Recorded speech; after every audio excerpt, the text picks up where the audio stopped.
में ट्विटर की मुश्किलें बढ़ती नजर आ रही हैं। आपको बता दें कि गाजियाबाद में बुजुर्ग की पिटाई के वीडियो के बाद ट्विटर पर दूसरा मुकदमा दर्ज किया गया है और वो भी बुलंदशहर के एक बजरंग दल के नेता की तरफ से मुकदमा दर्ज कराया गया है भारत के नक्शे को गलत तरीके से दिखाए जाने को लेकर। आपको बता दें कि आईपीसी की धारा 505 और प्रौद्योगिकी एवं प्रसारण की धारा 74 में ये मुकदमा दर्ज किया गया है। जो ट्विटर इंडिया के हेड मनीष माहेश्वरी, साथ ही ट्विटर इंडिया की न्यूज़ पार्टनर अमृता त्रिपाठी पर यह मुकदमा दर्ज किया गया है और हो सकता है उन दोनों को इस पूरे मामले में जेल भी जाना पड़े। कैमरामैन रियाज के साथ अभिषेक सिंह, JK 24/7 के लिए लखनऊ। मायावती सरकार के बाद अब योगी सरकार में उत्तर प्रदेश की राजधानी लखनऊ में भीमराव अंबेडकर स्मारक बनेगा। पिछली कैबिनेट बैठक में मुख्यमंत्री योगी आदित्यनाथ ने इसका ऐलान किया था और आज देश के राष्ट्रपति महामहिम रामनाथ कोविंद ने इसकी आधारशिला रखी है। वर्चुअली इसका शिलान्यास किया है मुख्यमंत्री कार्यालय लोक भवन से। ये बेहद हाईटेक स्मारक होगा। यहाँ करीब 750 दर्शकों की क्षमता वाला एक अत्याधुनिक ऑडिटोरियम होगा। शोध कार्य के लिए एक अलग भवन होगा। इसके साथ साथ तमाम ऐसी अत्याधुनिक संग्रहालय भी बनेगा। सीधी सी बात है कि मायावती के बाद अब बीजेपी दलित वोट बैंक को साधने की सीधी सी कोशिश में लगी हुई है। ऐसे में देखना खास होगा कि 2022 के चुनाव में क्या दलित वोटर मायावती को छोड़कर बीजेपी के साथ आता है। लखनऊ से वीडियो जर्नलिस्ट जुबैर अहमद के साथ अनूप त्रिपाठी, JK 24/7 न्यूज़। उत्तर प्रदेश में नए डीजीपी को लेकर मंथन शुरू हो गया है। गृह मंत्रालय में लगातार बैठकों का दौर जारी है और बैठकों में यह सुनिश्चित होगा कि आखिरकार अब उत्तर प्रदेश को नया डीजीपी कौन मिलेगा। हितेश चंद्र अवस्थी के 30 तारीख को रिटायर हो जाने के बाद उत्तर प्रदेश में ये कयास लगाए जा रहे हैं कि जल्द से जल्द प्रदेश को एक नया डीजीपी मिलेगा जो लॉ एंड ऑर्डर की कानून व्यवस्था को संभालेगा। आपको बता दें कि 3 नामों में सबसे हिट लिस्ट पर जो नाम है वो RP सिंह का है। बताया जा रहा है कि RP सिंह को अनुभव के आधार पर उत्तर प्रदेश में डीजीपी की कमान सौंपी जा सकती है। देखना ये होगा कि आखिरकार 3 नामों में जो सबसे हिट नाम है RP सिंह का, उन्हें उत्तर प्रदेश का डीजीपी बनाया जाता है या नहीं, ये कल निश्चित भी हो जाएगा। फिलहाल आज गृह मंत्रालय में उत्तर प्रदेश के नए डीजीपी के लिए मंथन जारी है। कैमरा पर्सन मुश्ताक के साथ गौरव Pandey, JK 24/7 news, Lucknow.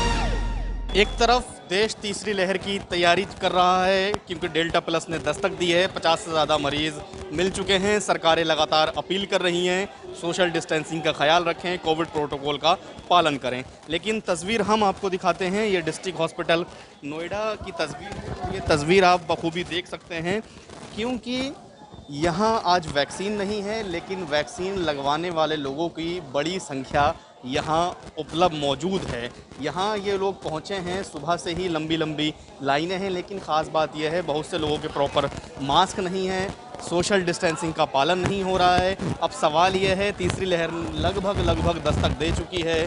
Delta plus के मरीज़ मिलने लगे हैं जो कि कोरोना के डबल म्यूटेंट से 172% ज़्यादा ख़तरनाक है। ऐसे में सवाल ये उठता है कि इस तरह की लापरवाही से कितना बड़ा नुकसान होगा, क्योंकि अगर इस तरह सोशल डिस्टेंसिंग की धज्जियाँ उड़ाई जाएंगी तो वो दिन दूर नहीं जब देश में कोरोना की तीसरी लहर आ सकती है। तस्वीरें आपने देखी, लोग एक दूसरे से सटकर खड़े हैं। सरकारें अपील करती हैं लेकिन उसका असर इन जगहों पर नहीं होता है। ख़ासकर ये हॉस्पिटल है, हॉस्पिटल में इस तरह की तस्वीर का आना अपने आप में चिंताजनक है। Haider Ali, JK 24/7 news, Noida. दिल्ली में कोरोना का संक्रमण लगातार अपने न्यूनतम स्तर पर पहुंचता जा रहा है। ऐसे में अगर आंकड़ों की हम बात करें तो आंकड़े अब सैकड़ों से भी कम हो चुके हैं। अगर तकरीबन दिल्ली की हम बात करें तो दिल्ली में तकरीबन 50,000 से अधिक की सैंपलिंग आज भी हो रही है। और ऐसे में अगर जो आंकड़े निकलकर सामने आ रहे हैं वो 50, 60 और 70 ही आंकड़े दिन भर में निकलकर सामने आ रहे हैं। और जो पॉजिटिविटी रेट है वो 0.1 तक पहुंच गया है। ये दिल्ली के लिए अच्छी खबर है क्योंकि अभी 15 दिन ही हुए हैं दिल्ली में लॉकडाउन के खुलने के बाद।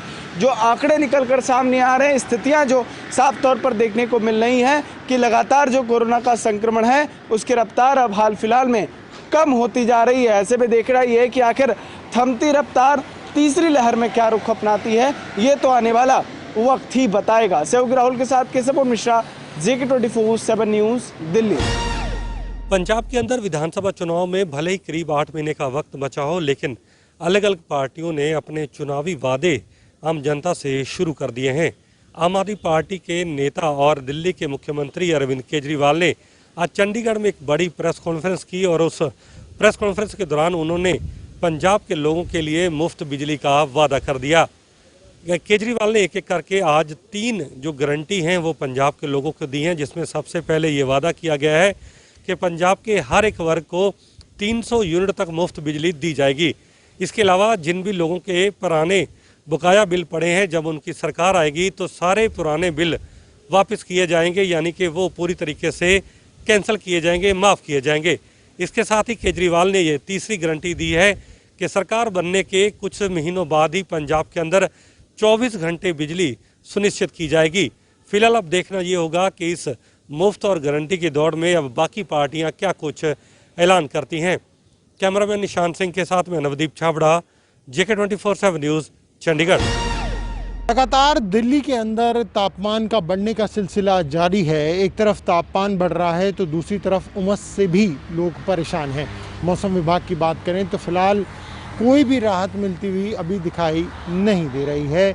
जुलाई के दूसरे दिन यानी 2 जुलाई तक उम्मीद है कि दिल्ली के अंदर बूंदाबांदी हो सकती है और तापमान में थोड़ी गिरावट हो सकती है, लेकिन उससे पहले कोई भी वेस्टर्न डिस्टर्बेंस नहीं है, जिसके चलते दिल्ली में लगातार तापमान में बढ़ोतरी भी हो रही है और उमस भी बढ़ रही है। वहीं मानसून की बात करें तो फिलहाल वो दिल्ली और NCR में कब पहुंचेगा उस पर भी कुछ कह पाना फ़िलहाल मुश्किल है। हालांकि दिल्ली से सटे हुए कई राज्यों में मानसून दस्तक दे चुका है। वहीं जून की बात करें तो जून में एक बार तापमान बढ़ने से लोगों को परेशानी हो रही है। कैमरा सचिन के साथ प्रण शर्मा, दिल्ली।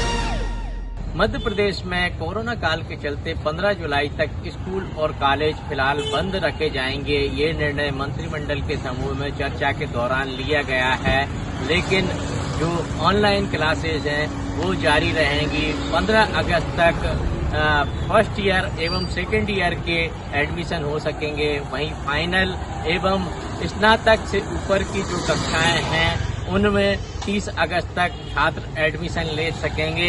इसके अलावा 18+ के जो छात्र हैं वो वैक्सीनेशन के बाद ही कक्षाओं में जा पाएंगे। यदि उनके पास सर्टिफिकेट नहीं होगा तो ऐसे छात्रों को कक्षा में प्रवेश नहीं दिया जाएगा और इसके अलावा 50% उपस्थिति ही एक कक्षा में रह पाएगी। कैमरामैन सुरेंद्र के साथ सुभाष श्रीवास्तव, JK24/7 न्यूज़, भोपाल। उत्तराखंड में नेता प्रतिपक्ष के चेहरे को लेकर जो घमासान मचा हुआ था वो अभी थम गया है, क्योंकि तमाम विधायक दलों की बैठकों के बाद भी किसी एक नेता के नाम पर सर्वसहमति नहीं बन पाई, जिसके बाद तमाम विधायक दलों की बैठक में यह निर्णय लिया गया कि अब कांग्रेस की राष्ट्रीय अध्यक्ष सोनिया गांधी इस बात का निर्णय तय करेंगी कि आखिरकार उत्तराखंड में कौन नेता प्रतिपक्ष का नया चेहरा होगा। और फिलहाल जिस तरीके से क्षेत्रीय और जातीय समीकरण को साधने की कोशिश की जा रही है और एक ऐसा चेहरा फिलहाल उत्तराखंड में कांग्रेस लाना चाहती है जो कि बीजेपी को टक्कर दे सके, तो जाहिर तौर पर फिलहाल तमाम नेता, तमाम जो कार्यकर्ता हैं कांग्रेस के, वो ये कह रहे हैं कि प्रदेश अध्यक्ष प्रीतम सिंह शायद आने उनकी अनाउंसमेंट हो सकती है, उनके नाम की अनाउंसमेंट हो सकती है। इस तरीके से प्रीतम सिंह के ऊपर कई जो विधायक दल है वो भी सहमत है और उनके ऊपर कई समीकरण भी फिट बैठते हुए दिखाई देते हैं।